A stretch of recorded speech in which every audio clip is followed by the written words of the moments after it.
Quando você estava falando do recrutamento folicular, eu já fico naquela, né? Eu adoro isso também. E eu faço reprodução, então fico nessa coisa também de recrutamento folicular. A gente acaba dando FSH para as pacientes para elas produzirem, para elas recrutarem mais folículos, né? E aquele negócio da dominância de um folículo é muito interessante. Queria que você explicasse. Então, como funciona o mecanismo da dominância folicular?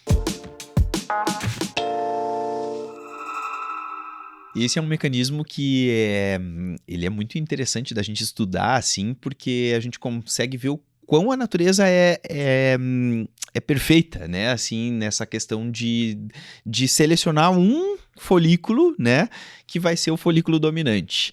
Na verdade, existe um fluxo preferencial de FSH para esse folículo. Então, tem ali 8 a 10 folículos, né? Que estão ali produzindo seu estradiol, né? Todos eles juntos.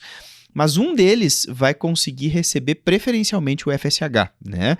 Então, aquele que conseguiu receber preferencialmente o FSH, ele consegue já produzir um pouquinho mais de aromatase do que os outros, né?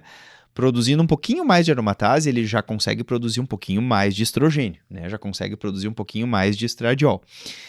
Então, assim, digamos que você tem um ali e tem outros 9 ali junto. Aquele que conseguiu receber um pouquinho mais de FSH, produzir um pouquinho mais de estrogênio.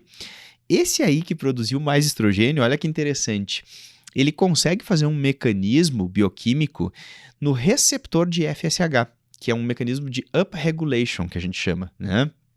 Então, tem um receptor que está fechado ali de FSH e quando ele começa a produzir mais estradiol, ele vai liberando esse receptor. A gente chama isso de upregulation, né? Ele libera receptor para FSH.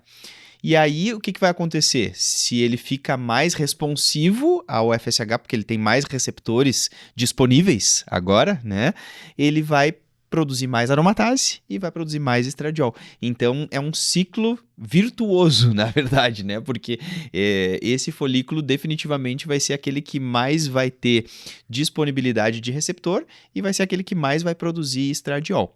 Então, esse vai ser o folículo dominante. Os outros vão acabar entrando em atresia porque eles não tiveram esse fluxo preferencial de FSH. Até porque esse dominante vai continuar produzindo estradiol, que vai fazer um feedback negativo no FSH, e ele com vários receptores, ainda que o FSH esteja baixo, ele continua sendo estimulado, o que não vai acontecer com os outros, né? Acho que isso é uma forma também que eu assumi para entender essa dominância folicular, que eu acho que funciona também. Exato.